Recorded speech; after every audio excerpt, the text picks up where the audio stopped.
Kandawala and as well as Nerima Were, who is a lawyer. Dr. Shaunak Kandawala shall give us the technical part of things, the medical side of things, and help us understand about what infertility is all about. So just to get us into that discussion, I'll start with you, Dr. Kandawala. Could you explain to us what infertility is, what the causes could be, and perhaps what people might be facing outside, because this is a subject that a lot of people are not very vocal about. Okay, good morning, everybody. Can you hear me? Yes, we can hear you perfectly. Thank you. So, infertility is actually the inability to conceive by a couple who's staying together for at least a year and having frequent intercourse, not using any contraception. So a year, if it passes and they do not have still any conception when they are trying for one, then it is called infertility. Okay. Now, there are two types of infertility. There is a primary infertility and a secondary infertility. Primary infertility is when this lady has never conceived before. And she's never had an abortion, miscarriage, ectopic pregnancy, or a live birth. And secondary infertility is when she has conceived before in some or the other manner, but then fails to conceive after that for a few years. Okay. As you know, in East Africa or Sub-Saharan Africa, secondary infertility seems to be more common than primary infertility. Right. And that reflects in my clinic also. When I see couples, there are more of secondary infertility due to various causes, both in the female and in the male. And therefore, this needs to be addressed. All right. Now, when we talk about stigma and the lack of information, could you explain to us some of the causes, and particularly the ability of that being a problem either on the male side or the female side? So as I was saying, the infertility involves the couple, either the female, male, or both. The female factors account for about 35% of the infertility. The male factors account for around 30%. Both of them are in around 25%. And in the remaining 10 to 15%, there is neither male nor female, which is called as unexplained infertility. So we do not have a particular factor, but unfortunately, they are not able to conceive. So that's called unexplained infertility. So there are so many factors in the female. Most commonly, I've seen in my practice in Kenya, as well as, we have an IVF center in Nairobi, Eldoret. Mediheal has a center also in Rwanda, in Kigali. Very soon we'll be launching our center in other countries around the East Africa. So as you know, in my practice, I see a lot of patients with fibroids, uterine fibroids, tubal factor infertility, bilateral tubal blockages. The tubes are blocked, the fallopian tubes are blocked due to some other infection in the past. And of course, ovarian factors like polycystic ovaries or PCO. Okay. So these are commonly or endometriosis even. So these are more commonly the factors involving the woman. Right. As far as the man is concerned, we are seeing more and more of low sperm counts and low motility of the sperm as we are going across now. So male factor is really growing quite rapidly, I would say, due to so many environmental, socio-economic, stress, etc. And therefore, we see a lot of low sperm counts. Even I see a lot of zero sperm counts, what we call as azoospermia. You see. Now, and yes, and then there are so many couples who do not have a particular factor, but they need to be addressed anyway because they are not conceiving. Right. Now, before we get into the IVF part of our discussion, where I'll bring in Ms. Were, I would like you to explain to us how fertility can be maintained. You've talked about infections that were not maybe treated or might have caused the blockage of tubes and that sort of thing. So how can we protect our reproductive health to the point that we do not get to those stages where infertility is an issue?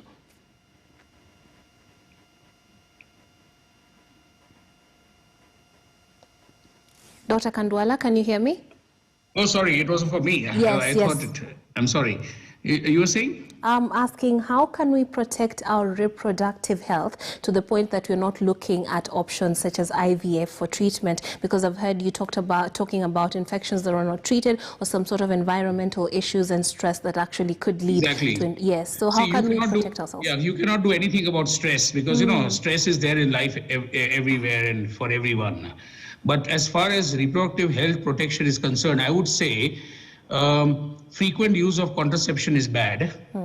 A lot of women use contraceptives very early on in their lives, different types of contraceptions, oral, implants, the IUCDs, etc. So I feel, these contribute a lot to the infertility as well.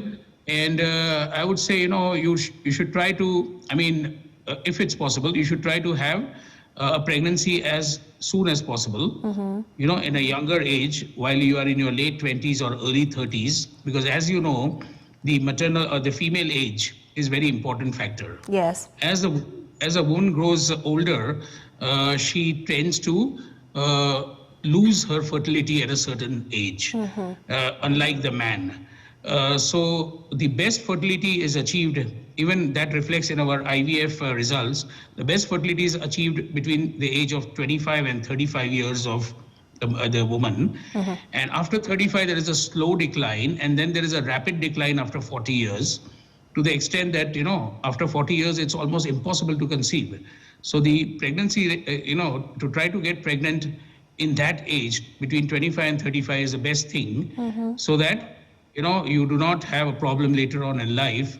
And of course, there's a different discussion altogether regarding elective fertility preservation, in which a woman who does not want to conceive early on in life or who's not ready can preserve her fertility by storing her eggs in an egg bank, as we have in Mediheal, and then she can use it later on in life when she's ready or has a partner, so that she can use those eggs if her own eggs are not good enough. Okay.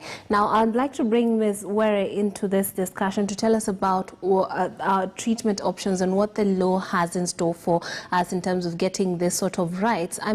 Are there challenges for women facing infertility in the country, given what the law as it is right now? Thank you, and good morning, everyone, and thank you for having me. Well, so I can begin by saying what the law has in store for us is nothing at present. Okay. So between the 11th and the 12th Parliament, we've had about 4 attempts at legislating on reproductive health and rights, through the Reproductive Health and Rights Bill, which was before the 11th Parliament. There's one before the Senate right now. There's the Assisted Reproductive Technologies Bill and the Surrogacy Bill. And none of this have actually been finalized to the point that we actually have an act in place.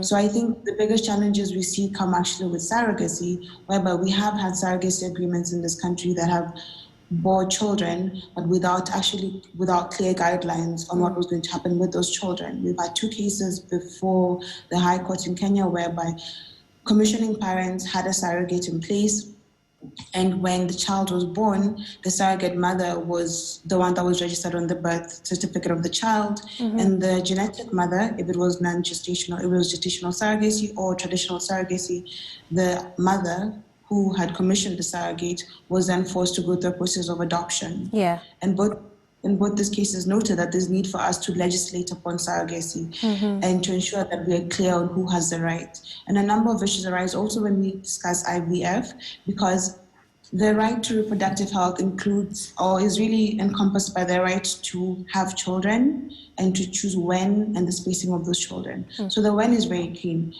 For many people in your earlier years, it's very difficult to make a decision on having children before you're an established person. So it's quite likely that this decision will be taken later in life.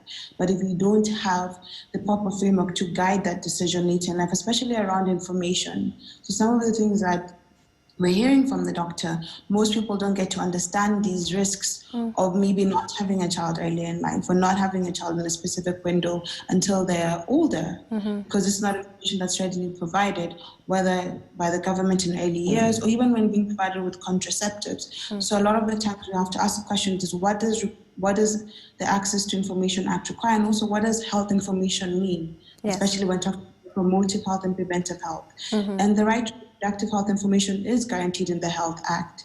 But a lot of women and men don't understand their reproductive health and don't understand what the state has to do to ensure this. And a number of issues can emerge because of that in terms of proper information being made available. And even if people do have the right information, access to services. I'm very sure that it is not free to get the services of a doctor or fertility doctor. And it's not going to be quite easy to do this within a public health facility, considering like those burdens. Okay, but, Ms. Were, let me just pause you there because my mind is stuck on a scenario you painted there. For someone who got the services of a surrogate, that requires you taking care of your surrogate and making sure the treatment options are available to them and the process becomes successful, and then you have to adopt your own child. I mean, this is basically lunacy, if you ask me, because this is basically an investment, biological investment as well as monetary investment, and then the adoption procedure is also another headache for most people. Could you explain to us why this is the situation and why we have had a problem with making sure there are laws that actually help this to be available to people? Okay, so it is a problem because we do not have a law in place that regulates what a surrogacy agreement would be. So there's jurisdictions whereby surrogacy agreements are prohibited or commercial surrogacy agreements are prohibited. But in Kenya, this is all governed by the law of contract, which means you can enter into the agreement as you would like, and everyone within the contract has stipulated their rights. However, the Births and Registrations Act requires that when a child is born, the person who gives birth to that child is a person within that is placed in the birth certificate. Okay.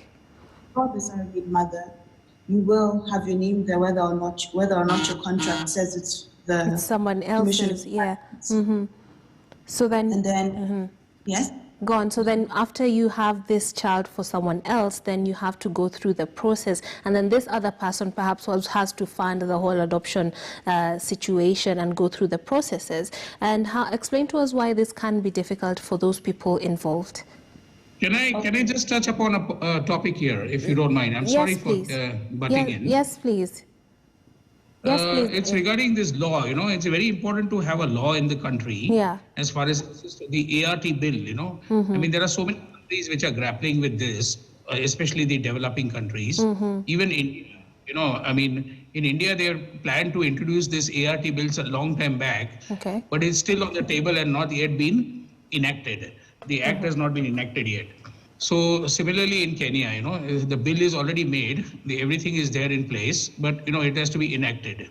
So once enacted, then things will become more clear. But today there are a lot of gray zones, especially as far as a third-party reproduction is concerned, especially in the case of gestational surrogacy. So.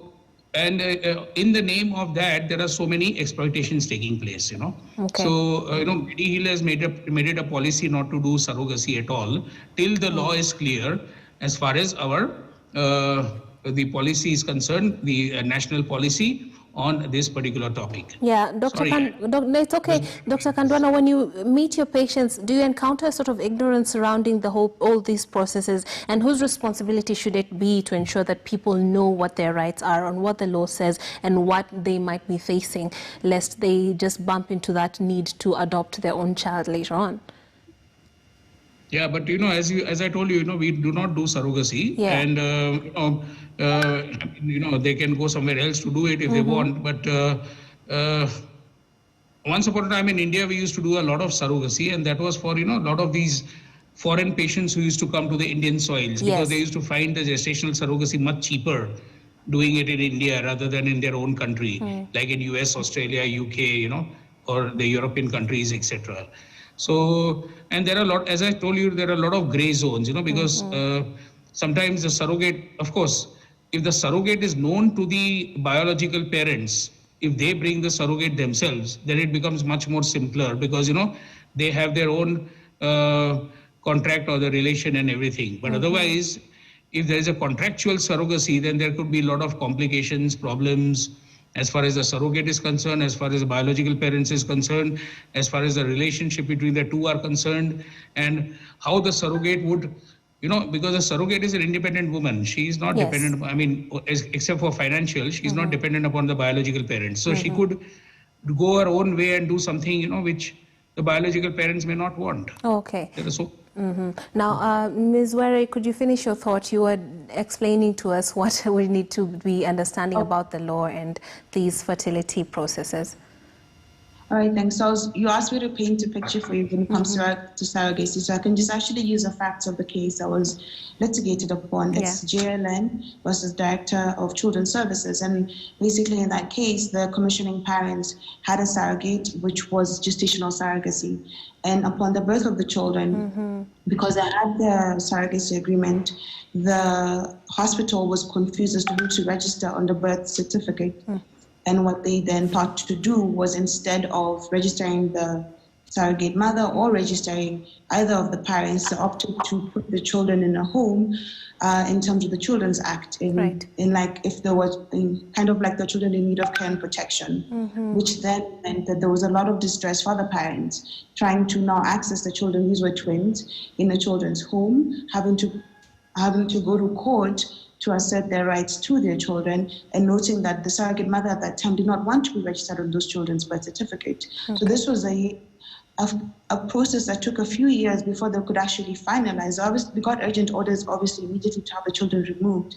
But before they could have this finalized, they had children already going through the process of infertility, had these children, had them taken away, taken to a children's home, had to have those children removed through a court order, and then go through an entire court process that then told them, we can't help you other than to tell you we don't have a law in place to help you, but adopt your children.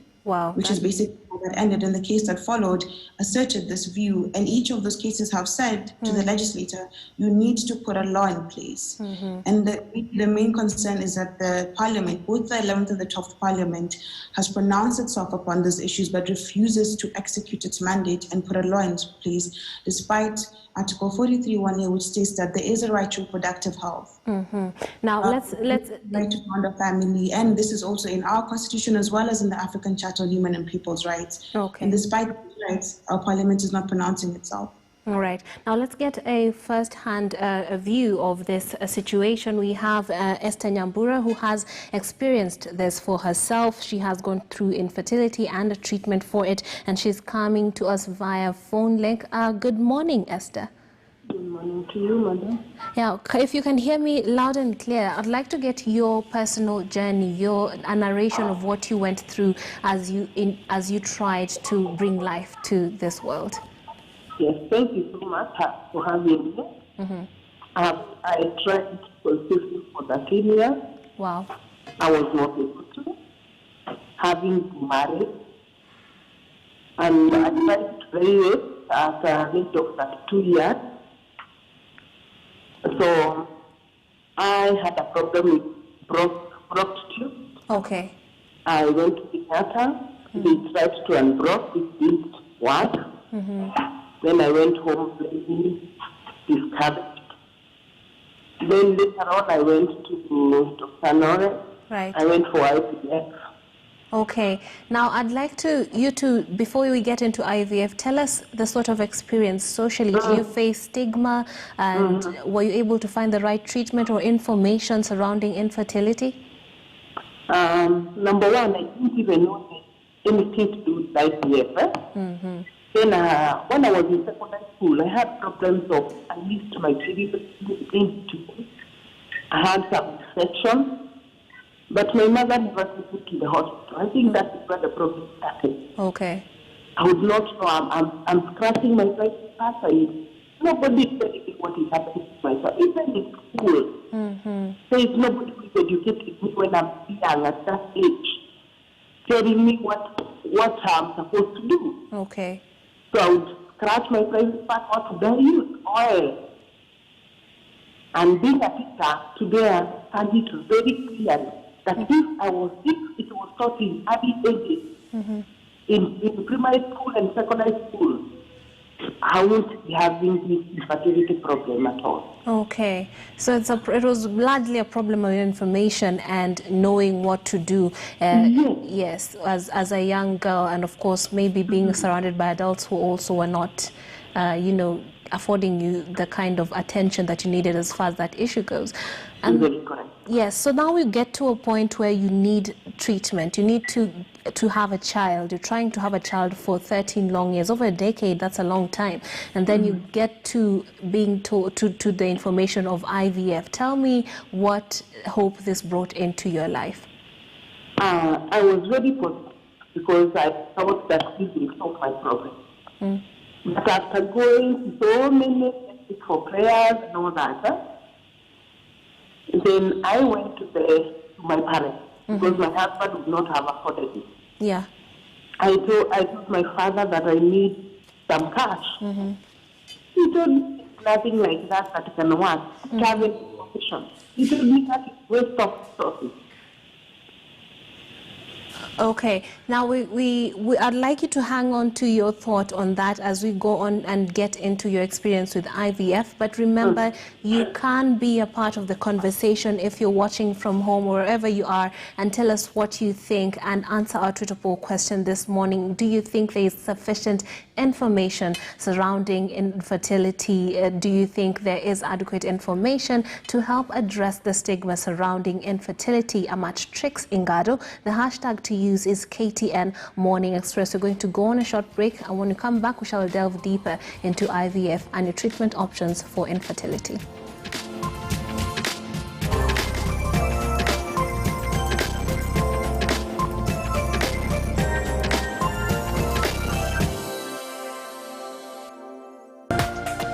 This is KTN News.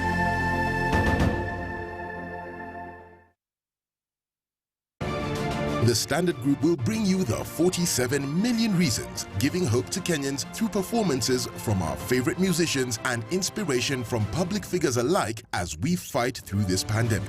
We'll bring it all to you every Saturday on KTN Home and BTV, or listen and stream via Radio Maisha, Spice FM, Vibes Radio, and our social media pages. You don't want to miss it. From first responders, mental health, unity to hope, during this pandemic, it's all about finding something and someone to be thankful for. We owe it to ourselves to keep going, getting stronger than ever. 47 million reasons, celebrating you and me. You are our reason, and we have 47 million of them. Brought to you by Standard Group.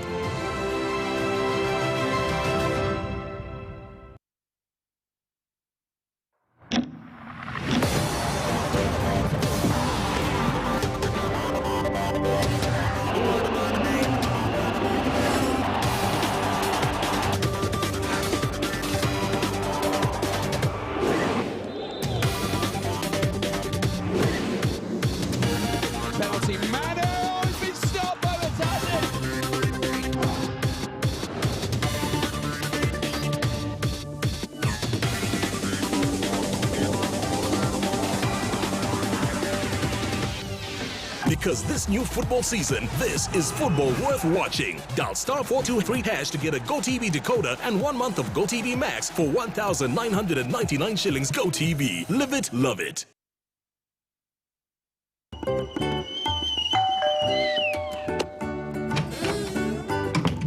Subscribe for a whole month and get your copy of the Standard newspaper at only 49 shillings, delivered to your doorstep daily. For deliveries, contact 0702 905 941. Stay at home, stay informed. The Standard, Kenya's bold newspaper.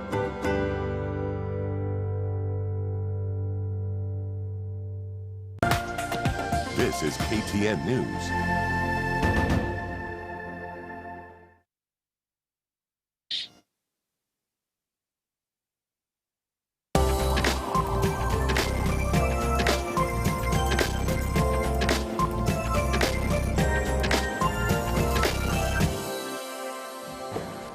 Welcome back. This is Morning Express. We're talking about infertility and treatment options, in particular in vitro fertilization. And joining us, or rather with us on the show this morning, we do have Dr.